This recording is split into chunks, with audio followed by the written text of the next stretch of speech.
Assalomu alaykum hurmatli do'stlar. Yana Rahmatjonamning xonadoniga keldik. Bugün bir ağaylar bilan yig'ilali, eslayli deb Rahmatjonamning ekkan daraxtlari shular yana. Mevali daraxtlar hammasi qo'li degan, o'zini qo'llari degan daraxtlar. Bu imarati endi insondan shunday bog'roq imorat agar ijodkor bo'lsa, o'zini yaratgan ashulalari, kuylari qoladi ekan. Endi bu nima deymiz? Shu o'tganlarni eslash bizning vazifamiz. Rahmatjonamni yotgan yeri yorug' bo'lsin, joylari jannatdan bo'lsin, oxiratlari obod bo'lsin. Barcha ustozlarimizni yotganlari yorug' joylari jannatdan bo'lsin. Bu yerga kelsak hamma ustozlarimizni eslaymiz.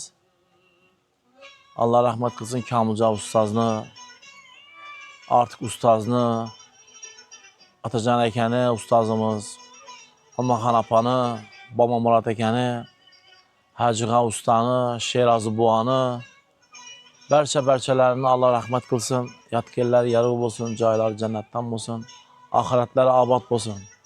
Biz shogirdlar hammasi qo'limiz ko'ksimizda eslab turamiz. Sog' bo'linglar, salomat bo'linglar.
işim ağır